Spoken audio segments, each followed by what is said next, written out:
Hi ဒီနေ့တော့ Animation က Director Satoshi Kon ရဲ့ Masterpiece လက်ရာတစ်ခုဖြစ်တဲ့ Paprika ငရုတ်နီဆိုတဲ့ Anime Movie တစ်ပုဒ်ကိုပြပြပေးချင်ပါတယ်။ Paprika အကြောင်းမပြောခင်မှာ Satoshi Kon အကြောင်းကိုလည်းနည်းနည်းလေးမိတ်ဆက်ပေးချင်ပါတယ်။အားလုံးသိကြတဲ့အတိုင်း Anime လောကမှာနာမည်ကြီး Director တွေဖြစ်ကြတဲ့ Studio Ghibli ရဲ့ Hayao Miyazaki, Yone, Weathering with You စတာတွေရဲ့ဘက်ကန်ရှင် Director Makoto Shinkai တို့လိုပဲSatoshi Kon ကလည်းသူ့ရဲ့ unique ဖြစ်တဲ့ style နဲ့နာမည်ကြီးတဲ့ genius director တစ်ယောက်ပါအသက်46နှစ်အရွယ်ကောင်းမှပဲဆုံးမသွားတဲ့သူမို့ Satoshi Kon ရဲ့ဘဝမှာ Perfect Blue, Millennial Actress, Tojo Godfather, Paprika ဆိုတဲ့ဒီ masterpiece anime movie လေးပုဒ်ကိုပဲထုတ်လုပ်နိုင်ခဲ့ပါတယ်။ Perfect Blue ကိုတော့ Animation ကမိမရဲ့အခန်းဆိုပြီးတော့လွန်ခဲ့တဲ့3နှစ်တုန်းကပြပြပေးပူပါတယ်။ဒီနေ့တော့ Animation ရဲ့အကြိုက်ဆုံး Paprika ကိုပြပြပေးချင်ပါတယ်။ဒီနေ့ခေတ်လူသားတွေရဲ့စိတ်ချမ်းသာရေးပြဿနာတွေကိုကုသဖို့အတွက်သိပ္ပံပညာရှင်ဒေါက်တာတိုကီတာနဲ့ဒေါက်တာချီပါက DC Mini လို့ခေါ်တဲ့အိမ်မက်တွေကိုချိတ်ဆက်လေ့လာနိုင်တဲ့ကိရိယာတစ်ခုကိုတီထွင်ခဲ့ပါတယ်။ဒီတီထွင်မှုကစိတ်ပညာလောကအတွက်ကြီးမားတဲ့ရှာဖွေတွေ့ရှိမှုလို့ဆိုလို့ရပေမဲ့မတော်လို့မတမာသူတွေလက်ထဲကိုရောက်သွားခဲ့မယ်ဆိုရင်တော့လူသားတွေအတွက်အနေနဲ့ဖြစ်စေမဲ့လက်နက်တစ်ခုလည်းဖြစ်တာမို့ DC Mini Project ကိုစက်ယောဂသုတေသနဌာနရဲ့ဥက္ကဋ္ဌကြီးကလုံးဝကန့်ကောက်ခဲ့ပါတယ်။ကန်ဆိုးစွာနဲ့ DC Mini ထိန်းချုပ်ဆက်တွေကဒေါက်တာချီပါလူနာချို့နဲ့စမ်းသက်အသုံးပြုနေစေကာလမှာပဲအခုခံလိုက်ရပါတယ်။ဒီတဲ့င်းကဥက္ကဋ္ဌကြီးနာကိုရောက်သွားပြီးတော့ချက်ချင်းပဲ DC Mini Project ကိုရပ်တန့်ခိုင်းတယ်။ DC Mini ကိုခိုးယူသူက DC Mini ကိုအသုံးပြုပြီးတော့တရားမဝင်ကုသမှုတွေလုပ်နေတဲ့ Paprika ဆိုတဲ့အမျိုးသမီးဖြစ်မယ်လို့လည်းထင်ကြေးပေးတယ်။ဥက္ကဋ္ဌကြီးမသိတာက Paprika က DC Mini အိမ်မက်ခုထုံကိုစမ်းသပ်လေ့လာဖို့ရန်အတွက်လူနာရဲ့အိမ်မက်ထဲဝင်ရောက်လေ့လာနိုင်တဲ့ဒေါက်တာချီပါရဲ့အိမ်မက်ကာရက်တာတစ်ခုဖြစ်တယ်ဆိုတာပဲ။ဒေါက်တာချီပါနဲ့ဒေါက်တာတိုကီတာရဲ့ဆရာဖြစ်တဲ့ Professor က DC Mini ကလူနာနဲ့ကုသသူကြားကပုံမခိုင်မဲတဲ့ချိတ်ဆက်မှုတစ်ခုကိုဖန်တီးပေးတဲ့ကိရိယာလေးတစ်ခုပဲဖြစ်ပြီးတော့မတမာသူကဘလို့ရည်ရွယ်ချက်နဲ့ခွဲယူသွားမှန်းသိချာမသိရသေးပေမဲ့လက်ရှိမှာတော့ဘာတိုက်ခိုက်မှုမှဖြစ်မလာသေးပါဘူးလို့ဥက္ကဋ္ဌကြီးဝင်ရှင်းပြတယ်။ဒီလိုရှင်းပြနေတော့မှပဲအဆက်ဆက်မရှိတဲ့တောင်စင်ရည်မြစကားတွေရုတ်တရက်ပြောလာပြီးတော့ Professor ကအယူတယောက်လိုပဲတိုက်ပေါ်ကနေခုန်ချသွားတယ်။ကံကောင်းစွာနဲ့တစ်ပင်မှာချိန်မိပြီးတော့အသက်မသေးခဲ့ပေမဲ့DC Mini ရဲ့ထိန်းချုပ်တိုက်ခိုက်မှုကိုခံနေရတော့မလို့အသက်အန္တရာယ်စိုးရင်ရတော့မှာပဲ။ DC Mini ရဲ့သဘောတရားအရ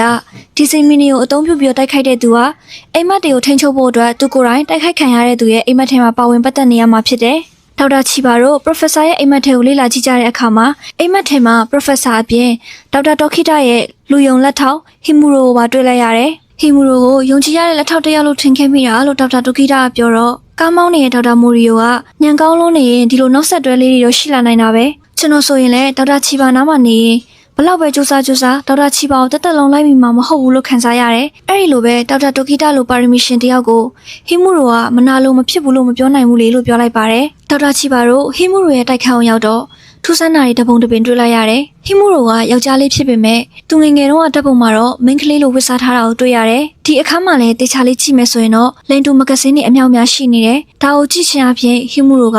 လိန်တူချင်းစုံမက်နေတဲ့သူဆိုတာသိနိုင်ပါတယ်။အဲ့ဒီချိန်မှာပဲဒေါက်တာချီပါကဟီမူရိုရဲ့အခန်းထဲမှာလျှို့ဝှက်မြောက်ခန်းတစ်ခုကိုတွေ့ပြီးတော့ဆင်းသွားကြည့်တဲ့အခါမှာစွန့်ပစ်ထားခံရတဲ့ကလေးကစားကွင်းတစ်ခုတော့ရောက်သွားတယ်။ကစားကွင်းထဲမှာဟီမူရိုရဲ့မျက်နှာနဲ့တူတဲ့အယုတ်တစ်ခုကိုတွေ့လိုက်လို့အနားကိုကချိဖို့အတွက်လက်ရန်ကိုခုန်ပြီးတော့အကျော်မှာချက်ချင်းပဲမြင်ကွင်းတွေအလုံးပြောက်ခွေသွားပြီးတော့ဝေဒနာကြီးဖြစ်နေတာတွေ့လိုက်ရတယ်။တော်သေးလို့အနားမှာရှိတဲ့ဒေါက်တာမိုရီယိုကလမ်းပြီးတော့ဖန်ဆွဲထားလိုက်လို့ဒါ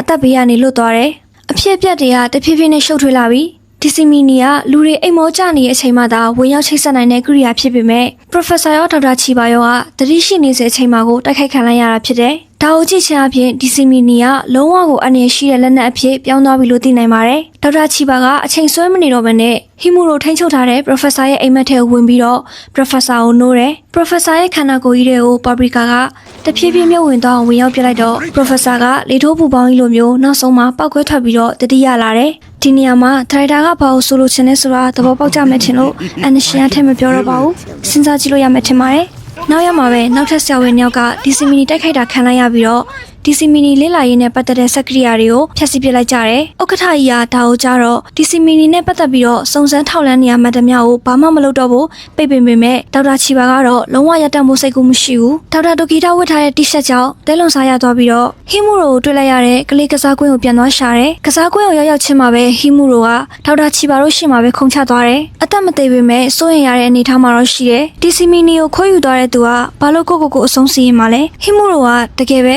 တရခ ခံအစ်စ်လားဆိုတာတွေးစရာဖြစ်လာတယ်။တေချောင်းချမှုနဲ့တိုက်ခိုက်မှုတွေဖြစ်လာတော့စုံထောက်ကိုနာကာဝါကဒီစီမီနီပျောက်ဆုံးမှုကိစ္စကိုစုံစမ်းရတယ်။တာမန်လိုရှင်းပြဖို့ခက်ခဲတဲ့အမှုကိစ္စပဲမဲ့ကိုနာကာဝါကဒီစီမီနီနဲ့အစိမ့်သက်သက်ဖြစ်မနေဘူး။သူကိုယ်တိုင်ကလည်းလက်ရှိမှာသူ့ရဲ့စိတ်ရောဂါကြောင့်ပါပရိကာစီမှာကုသမှုခံယူနေရဖြစ်ပြီးတော့ဒီစီမီနီအကြောင်းကိုသိပြီးဖြစ်တယ်။ဒီနေရာမှာဒီစီမီနီရဲ့အကြောင်းကိုရောကိုနာကာဝါရဲ့ဇာတ်လမ်းကိုရောပို့ပြီးနားလည်ဖို့အတွက်ကိုနာကာဝါရဲ့အိမ်မက်တွေအကြောင်းကိုထည့်ပြောဖို့လိုလာပါပြီ။စုံထောက်ကိုနာကာဝါကသူဖြစ်ရှင်းလို့မရတဲ့လူသတ်မှုတစ်ခုကြောင့်စိတ်ဖိစီးမှုတောင်အလွန်ကျူးခံစားနေရသူဖြစ်တယ်။ပါပရိကာနဲ့ကုသမှုခံယူတိုင်းမှာကိုနာကာဝါကလူသက်တဲ့အခါကိုလိုက်ဖမ်းနေတဲ့အိမ်မက်ကိုပဲထက်ခါတလဲလဲမှတ်တယ်။ကိုနာကာဝါရဲ့အိမ်မက်ကအဆက်ဆက်မရှိလှောင်ဝင်ထဲကိုရောက်လိုက်တာဆန်လိုတောကြီးထဲမှာပါပရိကာကိုဖတ်ပြီးတော့နှွေကြိုးတွေခိုးစီးနေလိုက်နဲ့အဆက်ဆက်မရှိပေမဲ့ကိုနာကာဝါရဲ့ဆွဲလမ်းမှုနှစ်ခုကိုသိထားမယ်ဆိုရင်တော့အိမ်မက်တွေကိုနားလည်လာပါလိမ့်မယ်။ပထမတစ်ချက်ကိုနာကာဝါကသူမဖော်ထုတ်နိုင်တဲ့အမှုတစ်ခုကိုဆွဲလမ်းပြီးတော့အိမ်မက်ထဲမှာထည့်မှတ်တယ်။အိမ်မက်ထဲမှာလည်းတရက်ခန့်ကိုဖမ်းမိခါနီဟိုတယ်ကော်ရီဒါအခန်းကိုရောက်တိုင်းမှာရှေ့ဆက်လို့မရဘဲနဲ့အိမ်မက်ကနေလက်နူးလာတာကြီးပဲ။ဒုတိယတစ်ချက်ကိုနာကာဝါတရက်ခန့်ကိုလိုက်ဖမ်းတဲ့အခန်းတိုင်းက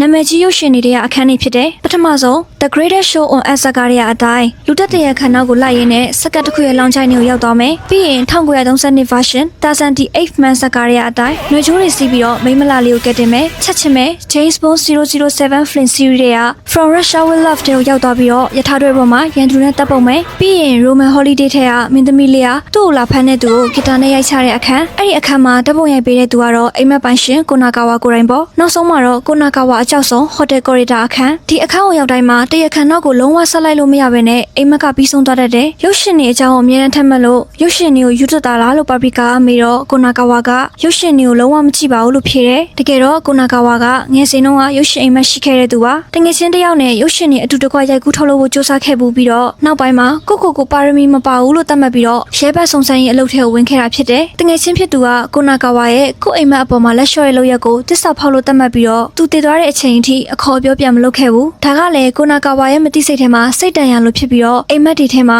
တောက်လျှောက်ဆွဲပါနေရဖြစ်တယ်ကိုနာကာဝါကဒေါက်တာချီဘာကိုတွေ့လိုက်ရတဲ့အချိန်မှာတော့ဒေါက်တာချီဘာဟာပါပရိကာပဲလို့ခန်းစားလိုက်ရပေမဲ့အိမ်မက်ထဲကတွက်လက်ပြီးတော့ဖော်ရွေတဲ့ပါပရိကာနဲ့ဘာမှမသက်ဆိုင်တော့အောင်အစ်ဆက်လွန်တဲ့ဒေါက်တာချီဘာကြောင့်တတိချတော့ပါပရိကာလို့မသတ်မှတ်ရဲဘူးကိုနာကာဝါဒီစီမီနီအမှုကိုစုံစမ်းပြီးတော့အပြန်မှာပဲရုတ်တရက် heart attack လိုမျိုးခန်းစားလိုက်ရတယ်အဲ့ဒီချိန်မှာဒေါက်တာချီဘာနဲ့ဒေါက်တာမိုရီယိုကမိမျောနေတဲ့ဟီမူရိုရဲ့အိမ်မက်ထဲကိုထပ်ဝင်ပြီးတော့လေ့လာအောင်မဲ့ကိစ္စနဲ့စကားများနေကြတယ်ဟီမူရိုရဲ့အိမ်မက်ထဲကိုဝင်တာကအနေများလို့နာမို့ထပ်မလုပ်တော့ဘူးဒေါက်တာမိုရီယိုကစိုးရင်တဲ့စိတ်နဲ့ပြောပေမဲ့ဒေါက်တာချီဘာကကျမတစ်ခုခုဖြစ်ခဲ့ရင်တိုခီတာတစ်ယောက်လုံးရှိရဲလို့ပြန်ပြောလိုက်တယ်ဒေါက်တာမိုရီယိုကဒီလိုတွေဖြစ်လာတာကလည်းသူ့ရဲ့တီထွင်မှုတွေကြောင့်ပဲတိုခီတာရဲ့မရင်ကျက်မှုတွေကပဲပြဿနာဖြစ်စေမှာလို့ဆက်ပြောလိုက်တော့အဲ့လိုဆိုရင်ရှင်ဘာတတ်နိုင်လို့လဲသူ့ထက်တခြားပို့တော်တဲ့လူမှမရှိတာလို့ဒေါက်တာချီဘာကပြောချလိုက်တယ်တကယ်လဲဒေါက်တာမိုရီယိုပြောတယ်လို့မျိုးတိုခီတာကတီထွင်ဖန်တီးတဲ့နေရာမှာဒါညင်ကြီးရှင်တယောက်ဖြစ်ပေမဲ့ကြိုးကြောင်းဆင်ချွန်နိုင်စမ်းမှာတော့ကလေးတယောက်တသားပဲအတွေးခေါ်ရှိရသူပါ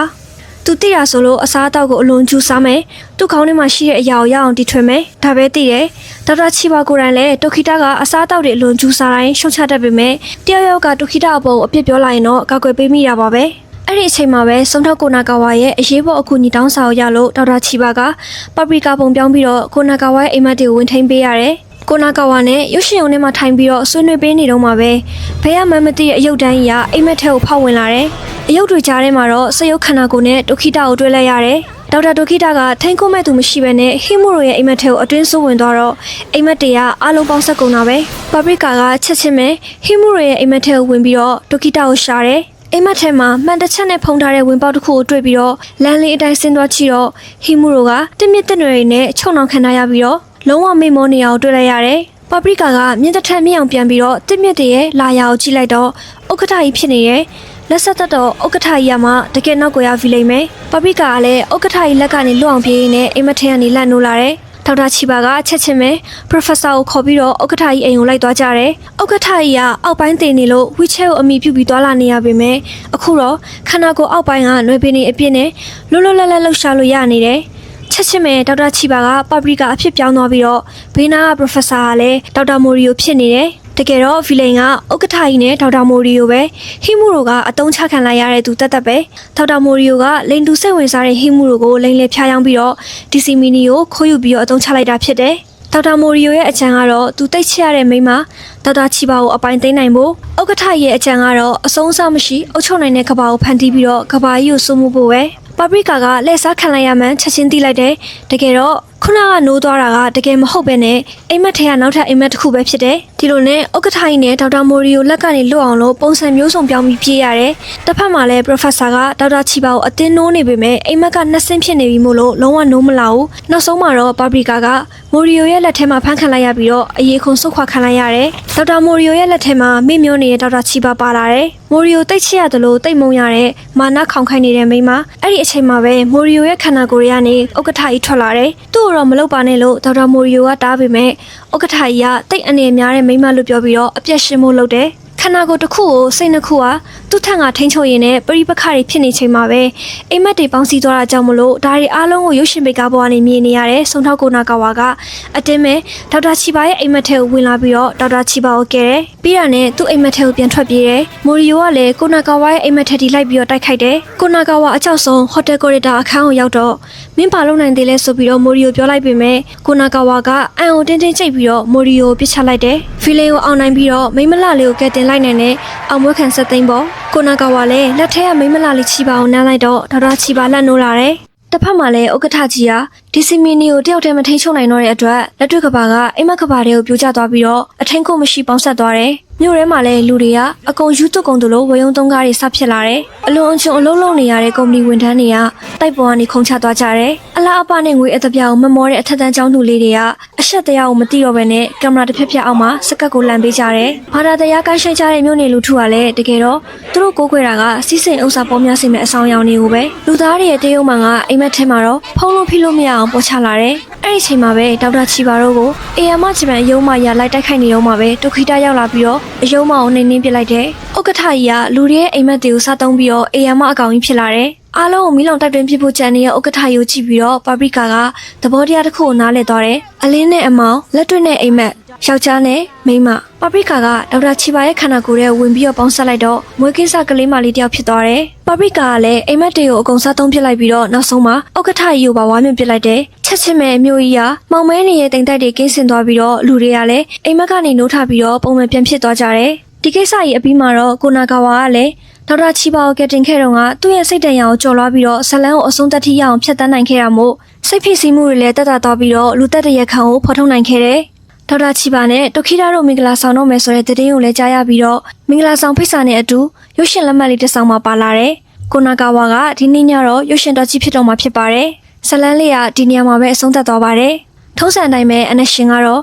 ဆတိုရှီရဲ့အမှုပညာကိုအပြည့်အဝခန်းစားရဖို့အတွက်မူရင်းရုပ်ရှင်ကိုတွက်ကြည့်ဖို့ပဲပြောချင်ပါတယ်။နောက်ထပ်ချန်ထားခဲ့လို့မရတဲ့အရာမှာတော့ပါပရီကာရဲ့နောက်ခံ soundtrack တွေလည်းပါပါတယ်။ပါပရီကာဆိုတဲ့နာမည်နဲ့လိုက်အောင်အတွေးတွေပွင့်ထွက်သွားစေမဲ့အရသာခက်ပြင်းပြင်းခက်ဆက်ဆက်ဂီတတွေပါပဲ။ပါပရီကာကိုကြည့်ပြီးတော့ဆက်ရှိန်တက်သွားပြီဆိုရင်တော့The Cell နဲ့ Inception ကိုထပ်ကြည့်ဖို့ recommend ပေးချင်ပါတယ်။ဒီနှစ်ကားလုံးကလည်းပါပရီကာလိုပဲအိမ်မက်နဲ့လက်တွေ့ကဘာကိုချိတ်ဆက်နိုင်တဲ့ဇာတ်ကားတွေမို့လို့ခြေလက်ဆန်နဲ့ကြည့်စေချင်လို့ပါ။အဆုံးထိကြည့်ပြီးလို့ကျေးဇူးပါဒီနေ့တော့ဒီလောက်ပါပဲ။